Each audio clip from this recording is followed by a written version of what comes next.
박 대통령이 왜 최후 진술을 안 하는 걸로 결정했을까요? 뭐 다 잘 아시는 것처럼 한 두 가지 정도 이유가 있지 않을까 싶은데요. 기본적으로 뭐 대통령께서 그동안 뭐 수첩이나 뭐 어떤 자료 없이 토론하거나 대화하는 능력이 좀 많이 부족한 부분이 있었기 때문에 아마 부담을 느낀 것 같고. 예, 그 부분은 뭐 또한 네. 네, 또 하나는 뭐 현실적으로 여러 가지 계산한 결과 재판에 유리한 뭐 결과를 도출할 수 없을 것 같다는 판단, 뭐 그런 두 가지가 아닐까 싶습니다. 토론 능력에 대해서는 뭐 많은 언론도 거론했고 국민들도 짐작하는 바인데 현실적 이익이 없다는 게 무슨 뜻입니까? 아무래도 뭐 지금까지 그 증언이나 증거를 통해서 뭐 대통령에게 사실상 뭐 유리한 증거들이 없었고, 사실 나와서 뭐 대통령이 사실 증언하거나 또 신문을 받게 되면 뭐 오히려 불리한 증거들만 더 많이 나올 수 있는 뭐 그런 점 때문에 그런 계산이 있었지 않나 이런 생각이 듭니다. 그렇군요. 나와서 해봐야 이익이 없을 것이다. 예. 네. 그런데 보통 재판에서 이런 최후 진술권을 행사하지 않고 포기하면은 재판 관행에 좀 불리한 인상을 주지 않나요?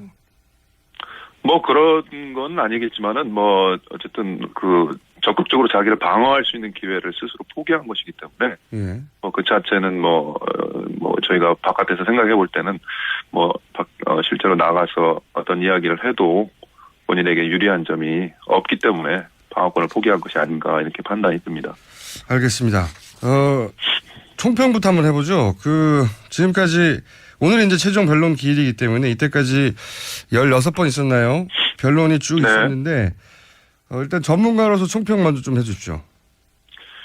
그래서 대통령 탄핵이라고 하는 것은 대단히 중요한 지금 재판인데요. 예. 대통령 측 대리인단의 변론 수준 이런 것들이 품격에 맞지 않는 그런 변론이 아니었는가. 그리고 좀 많은 지연 전략들 이런 것들이 뭐 국민들 눈살을 좀 찌푸리게 하지 않았나 뭐 그런 생각이 듭니다. 좀 더 저도 사실은 치열한 토론이 있을 줄 알았는데 뭔가 예리하고 치열한 토론이 있을 줄 알았는데 그런 건 거의 없었어요. 좀 구체적인 사례로 이게 변론 수준이 형편없었다고 하는 것에 대한 신뢰를 좀 들어봐 주십시오. 어떤 부분에서 그렇게 느끼셨는지. 실제로 뭐 그저께 뭐 그런 대리인단 새로 가입한 참여한 대리인단들의 그런 막말 또 예. 고성 또 뭐 잘 아시는 것처럼 뭐 태극기 집회에 참석하시는 변호사님 뭐 태극기를 어깨에 걸치고 또 뭐 이런 퍼포먼스 뭐 이런 것들 뭐 사실 뭐 말하려고 치면 너무 많아서요. 사실 뭐 무더기 증인 신청 뭐 재판관들이 연세 드신 분인데 젊은 재판관들에 대한 고압적인 자세 뭐 이런 것들 보면은 이게 과연 한 국가의 국가 원수의 탄핵을 놓고 심판하는 그런 자리인지 뭐 일반인의 입장에서도 대단히 좀 불편하지 않았을까 이런 생각이 듭니다. 실제 재판정에서 뭐 일반 재판정에서도 있을 수 없는 일이라고 하긴 하는데 헌재 재판정에서 피고 측의 변호인단이 재판관을 향해서 고함을 지르거나 이런 전례는 없죠. 많지 않죠. 그거는 뭐 본인들한테 불리한 그런 상황을 초래하는 것이기 때문에 결국 있을 수 없는 일이고, 그리고 헌재 재판도 결국은 일반 법원 재판에 관련된 법 조항들을 인용할 수 있도록 되어 있는데요. 법원조직법에 따르면은 이 재판의 어떤 존엄, 질서를 해치는 경우에는 뭐 입정을 금지시키거나 또 퇴정 명령할 수 있고요. 예. 심지어 이제 뭐 30일 감치까지도 할 수 있고, 또 뭐 이건 사실 형사범이 될 수도 있거든요. 법정 모욕죄에 해당할 수 있기 때문에. 형사처벌도 가능합니까?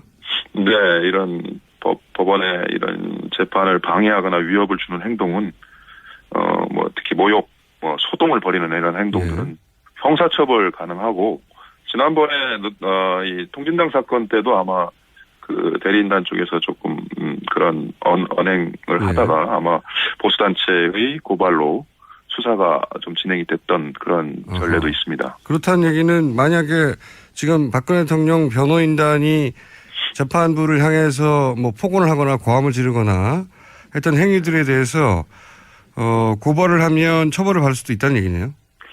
그렇죠. 수사가 진행이 되고 만약에 네. 범죄 혐의가 있다라고 검찰이 판단을 하면 뭐 기소까지도 가능하겠죠. 네. 관련 규정이 어떻게 되는 겁니까? 좀 구체적으로 말씀해 주시면. 형사형법 138조에 법정 모욕죄라고 되어 있습니다. 이게 이제 법정뿐만 아니라 사실 이제 국회회의도 포함이 되어 있고요. 그런 그 재판이나 회의를 방해하거나 위협하는 그런 모욕적인 발언, 소동 이런 행위를 하는 경우에 처벌할 수 있도록 그런 조항이 되어 있습니다. 이 고발은 꼭 그 헌재가 해야 되는 겁니까? 아니면 뭐 고소고발이라고 하는 것은 뭐 형사소송법에 규정되어 있는 것이기 때문에 예. 고발은 그 범죄 혐의를 알고 있는 시민들은 다 할 수 있는 거죠. 일반 시민들도 이 문제를 문제 삼아서 고발할 수 있다는 얘기네요. 그렇습니다. 네. 그렇군요. 자, 아까 지연도 말씀하셨는데 대통령 대리인단이 한 행위의 대부분이 사실 지연이 아니었나 짐작될 정도로 대부분 언론에서도 이게 지연 아니냐 그랬는데 전문가가 보시기에는 어떤 부분들이 그런 의도적 지연이라고 볼 수 있습니까?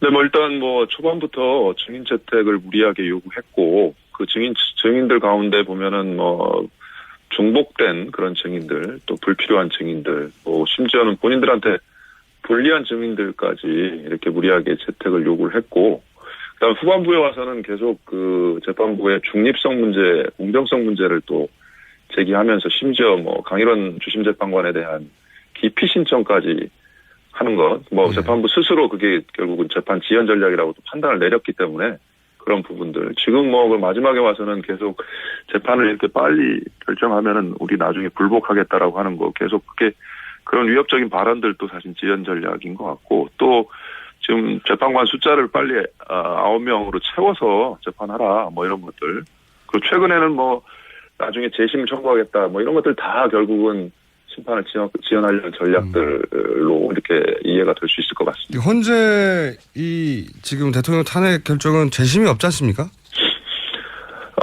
재심에 관한 규정은 헌법재판소법에 없습니다. 명문의 규정이 없기 때문에 그동안 이제 헌재가 할 수 있는 5가지 심판 그 절차마다 각각 그 재심 사유 재심을 허용할 수 있는지를 각각 판단해 왔습니다. 그래서 뭐 헌법 소원이라든지 지난번에 통진당 사건에도 재심이 청구됐었는데 재심은 허용될 수 있다라고 판단을 했고요. 재심이 정해져 있지는 않지만 헌재가 판단하면 할 수도 있는 거군요.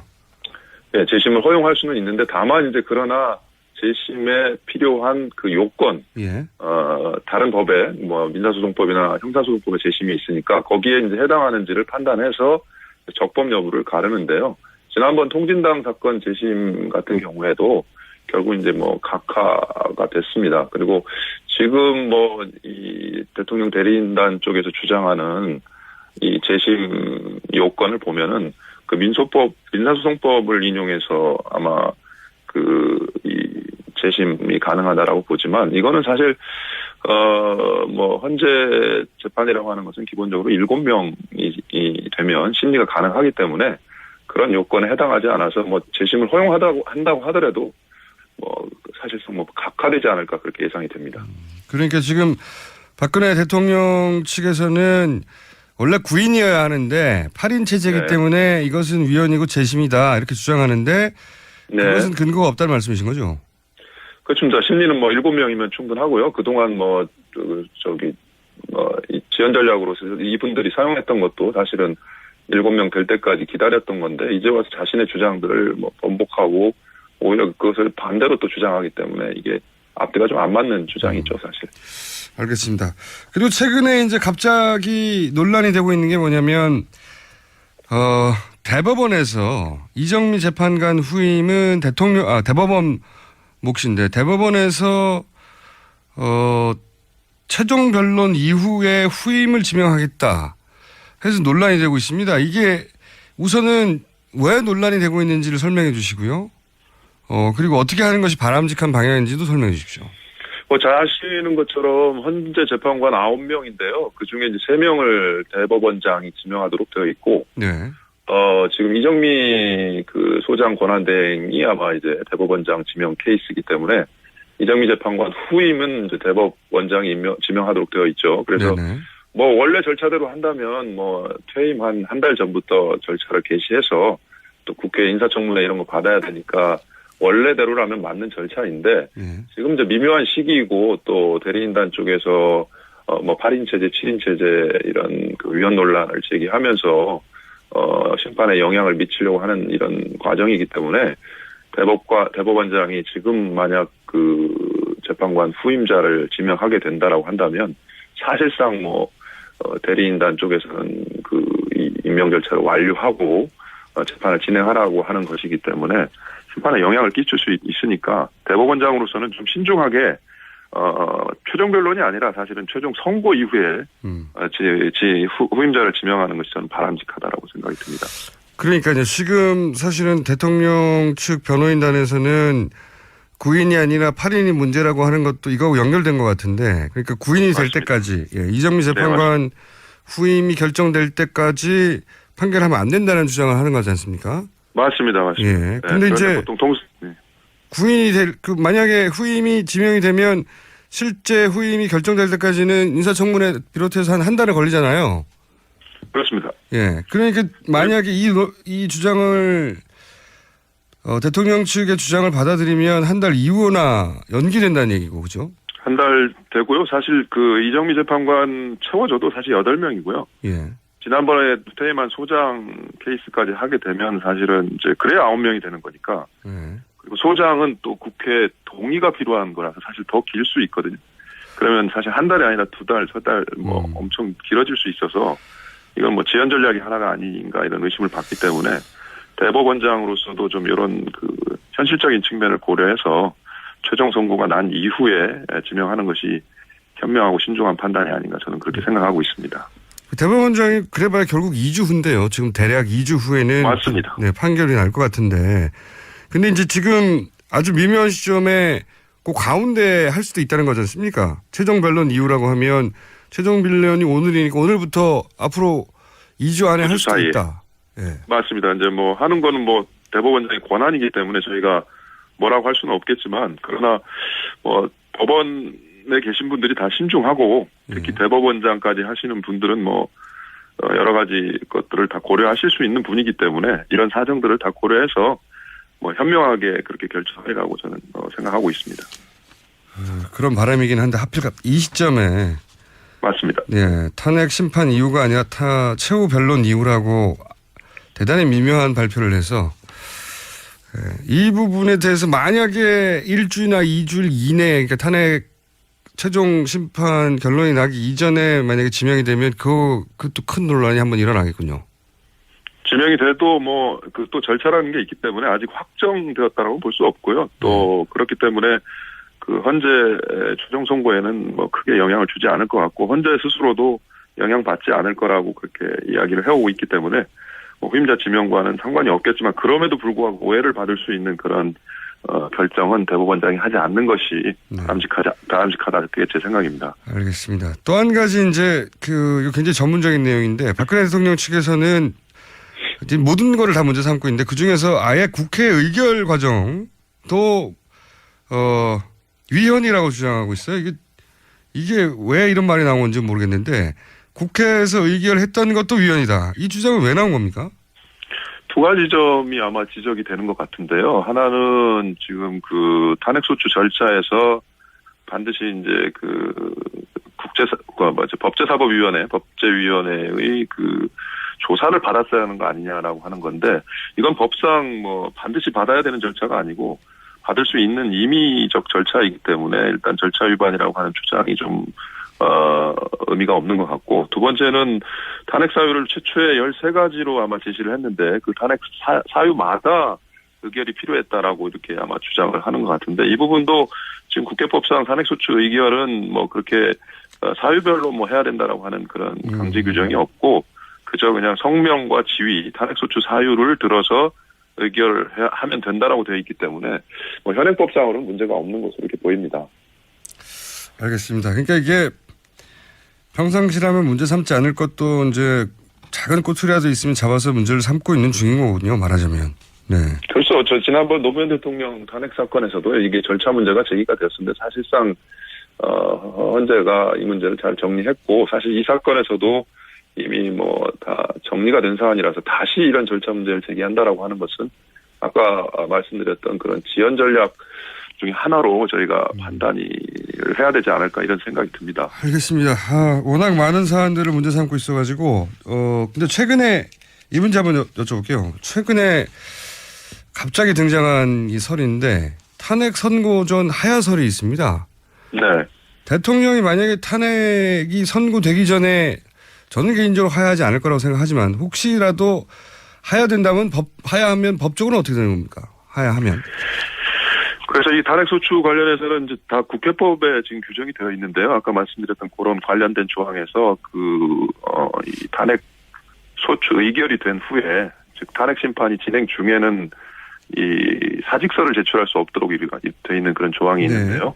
그거는 뭐 임용권자가 있는 경우에 해당하기 때문에 대통령은 기본적으로 임용권자가 없고 선출직이니까 일반적인 판단은 뭐 하야는 할 수 있다. 그리고 제 개인적인 생각으로는 뭐 탄핵이라고 하는 것은 사실상 국회와 대통령 간의 어떤 정치적 갈등이라고 하는 측면을 담고 있기 때문에 대통령이 하야해서 그런 문제가 해결이 된다라고 한다면 뭐 그거는 유의미한 판단이기 때문에 뭐 허용할 수 있다 법적으로 정치적으로 법적으로는 가능하다. 되지만 다만 이제 탄핵 심판이라고 하는 것은 한 개인 대통령이라고 하는 고위직 공무원을 파면시키는 어떤 징계 절차이기도 하지만 사실은 이제 이런 국가기관이 헌법을 위반했다라고 하는 것을 확인하는 어떤 그 헌법 재판이기 때문에 그동안 헌법재판소는 이런 어떤 개인의 이익을 넘어서 이런 헌법적 어떤 해명 내지는 어떤 이런 반복 이런 헌법 위반 사실의 반복이 고려되는 사안에서는 이런 그 주관적인 이익이 없다라고 하더라도 이런 객관적인 이익, 그러니까 헌법을 소화한다는 이익 때문에 판단을 해왔기 때문에 판단을 저는 할 거라고 보고 또 해야 된다라고 이렇게 생각이 듭니다. 하야는 할 수 있지만 그럼에도 불구하고 탄핵과 관련된 선고는 이루어질 거다 이렇게 보시는 거군요. 탄핵 선고는 이루어지는데 이제 여기서 중요한 것은 대통령이 하야하게 되면은 이제 이미 전직 대통령이 돼버리기 때문에 파면이라고 하는 제도는 현직 대통령을 강제로 물러나게 하는 제도라서 헌재가 대통령의 헌법 위반은 판단할 수 있다고 하더라도 파면 결정은 결국 할 수 없다 이런 생각이 듭니다. 판단은 하지만 파면으로 될 수는 없다. 이게 굉장히 복잡하네요. 예. 다만 이제 국민들이 걱정하시는 것은 그러면 탄핵 선고를 받았을 때 받는 대통령의 불이익이 다 사라지는 거 아닌가라고 하는 것이거든요. 네네. 근데 지금 전직 대통령의 예우에 관한 법률에 보면 대통령은 금고 이상의 형벌을 받게 되면은 탄핵과 똑같은 효과가 발생하기 때문에 이제 계속 수사를 해서 기소를 한 뒤에 유죄 판결을 받아내면 사실상 탄핵을 받은 것과 대단히 유사한 효과를 거둘 수 있기 때문에 너무 그 부분을 걱정하실 필요는 없다는 생각이 듭니다. 정리하면 하야는 법적으로 할 수 있고 하지만 이미 맞습니다. 전직이 되기 때문에 선고를 하더라도 탄핵 인용이나 또는 기각 결정이 아니라 다른 형태가 될 것 같고 그럼에도 불구하고 수사가 계속돼서 혐의가 입증되면 대통령이 전직 대통령이 누릴 수 있는 예우들은 잃게 될 것이다. 금고 이상의 형벌을 받는 경우입니다. 네, 알겠습니다. 오늘 여기까지 하겠습니다. 감사합니다. 네, 고맙습니다. 네, 지금까지 헌법학자 고려대 법학전문대학원의 이준일 교수님이었습니다. 이를 문제 삼아서 고발할 수 있다는 얘기네요. 그렇습니다. 네. 그렇군요. 자, 아까 지연도 말씀하셨는데 대통령 대리인단이 한 행위의 대부분이 사실 지연이 아니었나 짐작될 정도로 대부분 언론에서도 이게 지연 아니냐 그랬는데 전문가가 보시기에는 어떤 부분들이 그런 의도적 지연이라고 볼 수 있습니까? 네, 일단 초반부터 증인 채택을 무리하게 요구했고 그 증인들 가운데 보면은 중복된 그런 증인들 또 불필요한 증인들 심지어는 본인들한테 불리한 증인들까지 이렇게 무리하게 채택을 요구를 했고 그다음 후반부에 와서는 계속 그 재판부의 중립성 문제, 공정성 문제를 또 제기하면서 심지어 강일원 주심재판관에 대한 기피 신청까지 하는 것, 뭐 예. 재판부 스스로 그게 결국은 재판 지연 전략이라고 또 판단을 내렸기 때문에 그런 부분들 지금 뭐 그 마지막에 와서는 계속 재판을 이렇게 빨리 결정하면은 우리 나중에 불복하겠다라고 하는 거 계속 그게 그런 위협적인 발언들도 사실 지연 전략인 것 같고 또 지금 재판관 숫자를 빨리 9명으로 채워서 재판하라 뭐 이런 것들 그리고 최근에는 뭐 나중에 재심 청구하겠다 뭐 이런 것들 다 결국은 심판을 지연하려는 전략들로 이렇게 이해가 될 수 있을 것 같습니다. 현재 이 지금 대통령 탄핵 결정은 재심이 없지 않습니까? 재심에 관한 규정은 헌법재판소법에 없음을 또 예. 고성 또 뭐 잘 아시는 것처럼 뭐 태극기 집회에 참석하시는 그 변호사님 예. 뭐 태극기를 어깨에 걸치고 또 뭐 이런 퍼포먼스 뭐 이런 것들 뭐 사실 뭐 말하려고 치면 너무 많아서요. 사실 뭐 무더기 증인 신청 뭐 재판관들이 연세 드신 분인데 젊은 재판관들에 대한 고압적인 자세 뭐 이런 것들 보면은 이게 과연 한 국가의 국가 원수의 탄핵을 놓고 심판하는 그런 자리인지 뭐 좀 일반인의 입장에서도 대단히 좀 불편하지 않았을까 이런 생각이 듭니다. 실제 그 재판정에서 그 뭐 일반 재판정에서도 있을 수 없는 일이라고 하긴 하는데 헌재 재판정에서 피고 측의 변호인단이 재판관을 향해서 고함을 지르거나 이런 전례는 없죠. 그 많지 않죠. 그거는 뭐 본인들한테 불리한 그런 상황을 초래하는 것이기 때문에 네. 결국 있을 수 없는 일이고 그리고 헌재 재판도 결국은 일반 법원 재판에 관련된 그 법 조항들을 인용할 수 있도록 되어 있는데요. 그 법원조직법에 따르면은 이 재판의 어떤 존엄, 질서를 해치는 경우에는 뭐 입종을 금지시키거나 또 퇴정 명령할 수 있고요. 예. 심지어 이제 뭐 관에게 좀 불리한 인상을 주지 않나요? 뭐 그런 건 아니겠지만은 뭐 어쨌든 그 적극적으로 자기를 방어할 수 있는 기회를 스스로 포기한 것이기 때문에 예. 뭐 그 자체는 뭐 저희가 바깥에서 생각해 볼 때는 실제로 나가서 어떤 이야기를 해도 본인에게 유리한 점이 없기 때문에 방어권을 포기한 것이 아닌가 이렇게 판단이 듭니다. 알겠습니다. 총평부터 한번 해보죠. 지금까지 오늘 이제 최종 변론 기일이기 때문에 이때까지 16번 있었나요? 변론이 쭉 네. 있었는데 일단 전문가로서 총평 먼저 좀 해주십시오. 그래서 대통령 탄핵이라고 하는 것은 대단히 중요한 지금 재판인데요. 예. 대통령 측 대리인단의 변론 수준 이런 것들이 품격에 맞지 않는 그런 변론이 아니었는가. 그리고 좀 많은 지연 전략들 이런 것들이 뭐 국민들 눈살을 좀 찌푸리게 하지 않았나 그런 생각이 듭니다.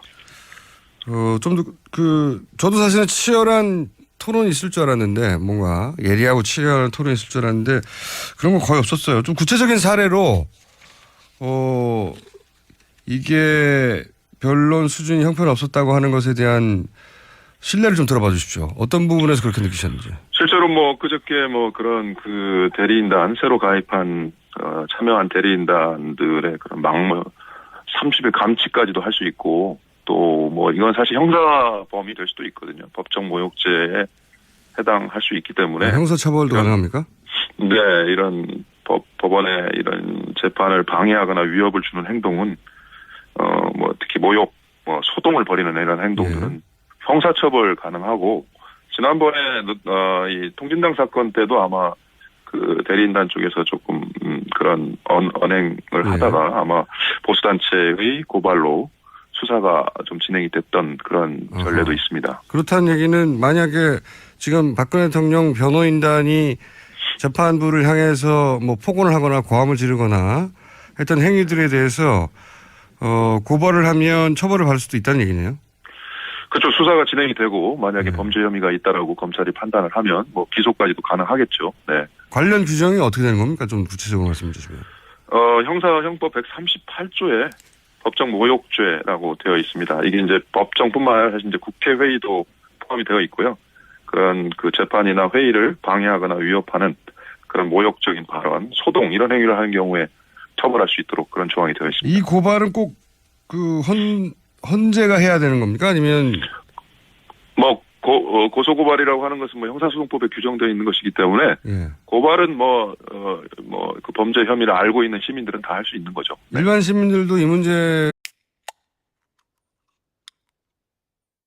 박 대통령이 왜 최후 진술을 안 하는 걸로 결정했을까요?